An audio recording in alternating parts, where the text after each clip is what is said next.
بسم الله والصلاة والسلام على رسول الله. معاكم قناة يوميات أميرة البنا. النهاردة يا جماعة عملت لكم سلطة الحمص التركية. الحقيقة ان انا شفتها في الريفيوهات بتاعت الشيف براك وعجبتني، والناس قالت عليها انها حلوة، بس لقيت انه طقم يعني اطباق المقبلات عنده ب1500 جنيه.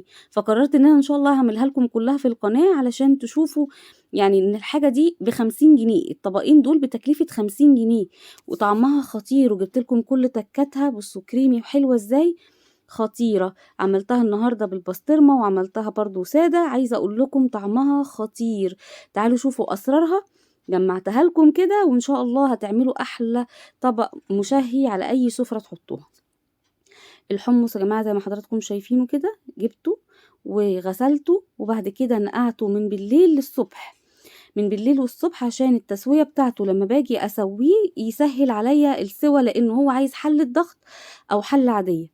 حلة ضغط لمدة نص ساعة وبعد كده ساعة على نار واطية، او حلة عادية والله اخد مني حوالي 3 ساعات ونص.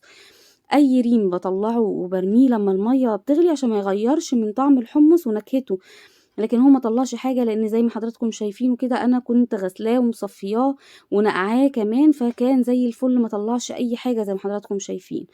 بحط بعد ما يستوي شوية خلاص واحس خلاص ان انا قربت اطفي عليه، باحط معاه بصلاية وتوم، في الفتفوت التوم كده بس مفيش غيرها، باخد منها نكهة حلوة للحمص. لما بيستوي بطلعهم بعد كده وبرميهم، انا مش بضربهم مع الحمص واطحنهم مع الحمص، تمام كده. انا باخد منهم نكهة حلوة بس للغلية بتاعته. باخد حبة حمص بعد كده بعد ما بيستوي، باخد حبة حمص كده اخليهم للتزيين. بس زي ما حضراتكم شايفين كده، سر الحمص الكريمي الناعم انه يكون مستوي مهموك كده يا جماعة، فهو بياخد فترات طويلة قوي على النار. من الصبح بدري تحطوه على نار متوسطة، اول حاجه تبداوا بيها يومكم تسيبوه يستوي على الاخر. لو ما خليتوش يستوي زي ما حضراتكم شايفينه كده هيبقى مخرز ومش هتحبوه. بعد كده باخد كوباية من المية بتاعة سلق الحمص، بحطها في الفريزر تسقع، لان والحمص كمان باخده وبحطه في الفريزر يسقع بعد ما بيهدى شوية، يعني احطه في الفريزر يسقع. لازم يتضرب معاه تلج ومعاه مية من الحمص. لو مشلتوش مية من الحمص حطوا مية عادية بس تبقى متلجة، لان قلب وروح الحمص الكريمي وقوامه الناعم في المية الساقعة، وان هو يكون ساقع وفي التلج كمان.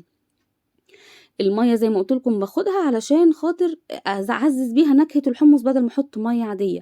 وبحط فتفوت التوم دي برضو بضربها في الخلاط، وبعد كده ببتدي اشغل الخلاط عليها لفترات طويلة من وقت للتاني يريحوه، وبحط مكعبين تلج مع كوباية المية وابتدي اضرب. الخلاط عندي لقيته ضعيف شوية فنقلتها بعد كده في الكبة علشان يشتغل بفترات طويلة واخد القوام الكريمي الحلو الفاتح الابيض زي بتاع المطاعم بالظبط. كل ما بضرب شوية بفضل ازود بالتلج، التلج يديله الهشاشة الحلوة ويديله الفوم واللون. شايفين لونه بيفتح ازاي يا جماعة؟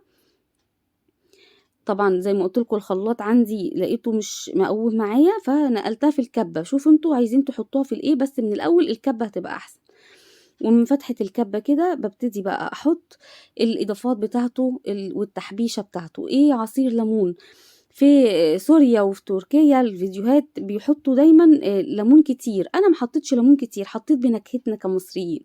وبعد كده حطيت الطحينة دي حوالي 350 ملي من الطحينة. وبعد كده بتحطوا الملح حسب الرغبة، وبعد كده بتحطوا رشة كزبرة ناعمة، رشة كمون ناعمة. وبعد كده بابتدي أضرب تاني، بافضل أضرب وأزود في التلج، بس خلي بالكم بحيث إن هي ما تسيبش منكم، إحنا عايزينها مغمسة، فاهمين إزاي؟ وزيت زيتون أو زيت طعام عادي نضيف نباتي عادي، بس أنا حطيت هنا زيت زيتون لأنه بيديله نكهة جميلة. أنا خليتها سايبة شوية زي ما حضراتكم شايفين وقوامها سايب شوية كده، علشان لما بتتحط في التلاجة بتتقل، فحبيت إن أنا أخليها سايبة شوية. لو حطيتها تقيلة وحطيتها رجعت في التلاجة قوامها كان هيبقى اتقل من كده، فهضطر ان انا اخففها تاني. فاهمين الفكرة ازاي؟ بعد ما حطيتها في التلاجة بقى وطلعتها، هبتدي احط لها النكهة اللي انا شفتها مع الشيف براك. انا شفته عاملها باللحمة المفرومة، أو بالفراخ الكريسبي اللي هي بتبقى مقلية، أو بالبسطرمة، فأي حاجة عندكم تقدروا تعملوا بيها الطبق. أنا كان عندي أسهل حاجة كانت البسطرمة، في حتة سمنة بلدي حلوة كده شوحت البسطرمة، وبعد كده حطيتها على طبق من الأطباق اللي أنا قدمتها دي. تمام كده. عايزة أقول لكم طعمها خطير، سهلة وما فيهاش أي حاجة، بس سوى الحمص يا جماعة. بصوا بقى الطشة لو كنتوا سامعين صوتها خطيرة، كل اللي أكلها شكرها ما شاء الله. ولا 1500 جنيه ولا كل اللي احنا بنسمعوه، كله يقدر يتعمل في البيت والله، وأحلى من المطاعم كمان. جربوها ان شاء الله هتحبوها جدا جدا، خصوصا ان احنا داخلين على رمضان، فاي عزومه لو عملتوها هيبقى الطقم طبق جديد كده ومقبلات شهيه. قلت لكم كل التكات بتاعتها، اهم حاجه الحمص يتضرب وهو ساقع، ويكون معاه التلج عشان تاخدوا القوام الحلو ده. تمام كده يا جماعه. قناه اسمها يوميات اميره البنا، ودعمكم واشتراك